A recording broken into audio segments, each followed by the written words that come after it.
Kalau sentimennya ini dan koreksi ini tentunya sifatnya jangka pendek, perlu nggak sih investor dan juga para sobat cuan kita ini pindah begitu ya ke instrumen RDPT atau obligasi, atau mungkin untuk beberapa sobat cuan ini bahkan rela untuk meng-cut loss gitu ya posisinya. Seperti apa Pak Surya?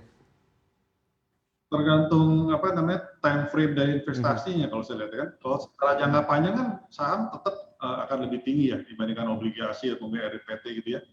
Tapi secara jangka pendek kan karena memang terjadi tekanan karena beberapa kondisi seperti tadi, itu membuat terjadi penurunan yang cukup dalam ya di indeks kita ya. Tapi itu sebetulnya juga menjadi peluang karena investasi kita misalnya di apa katakanlah bukan di obligasi aja kan, di pasar uang pun juga kan relatif kan sudah terbatas ya.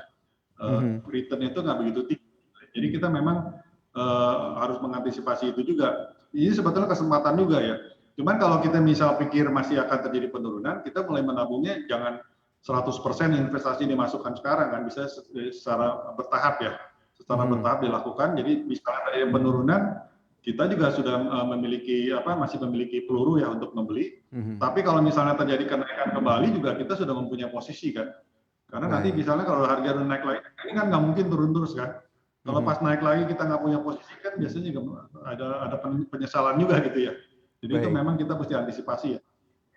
Menarik, menarik ini Pak Surya. Karena biasa emang sobat cuan ini, apalagi para sobat cuan dan investor angkatan corona ini banyak yang suka haka gitu Pak Surya. Langsung beli banyak-banyak di awal, lupa akhirnya ya untuk beli sedikit-sedikit. Nah, menarik untuk kita bahas nanti lebih lanjut Pak Surya. Namun kita gantian lagi nih ke sobat cuan yang udah memberikan pertanyaannya melalui akun Instagram dari CNBC Indonesia. Ini dari yang pertama ada dari @chandrasat. Nah, ini kita lihat ya pertanyaannya, karena pertanyaan daripada para sobat cuan ini menarik-menarik dan banyak yang harap-harap cemas begitu ya sobat cuannya, karena mungkin tidak menggunakan strategi yang sudah baru saja diberikan oleh Pak Surya Dharma, yaitu nyicil ya, belinya nyicil-nyicil, langsung belinya di awal, ternyata di kondisi market yang sideways dan bahkan terkoreksi saat ini, itu menjadi salah satu posisi yang kurang baik ya, atau strategi yang kurang baik bagi para sobat cuan. Nah, ini dia pertanyaannya dari @chandrasat. Min, saham big cap aku udah nyangkut beberapa nih, mau cut loss sayang banget, gimana dong? Nah, ini kita udah bahas sedikit tadi ya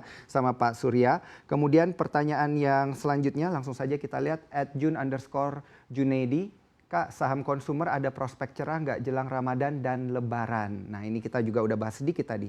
Dan yang ketiga dari @yeni julita, selain saham bank buku 4, saham perbankan mana lagi yang layak dikoleksi Om? Gitu ya. Wah, ini lucu-lucu juga pertanyaannya dan menarik-menarik ya. Mungkin sudah mewakili hampir seluruh sobat cuan begitu ya. Nah, ini langsung saja kita bahas Pak Surya terkait dengan saham yang nyangkut begitu. Big cap lagi nyangkutnya. Mau di cut loss katanya sayang banget. Kalau di average down gimana nih?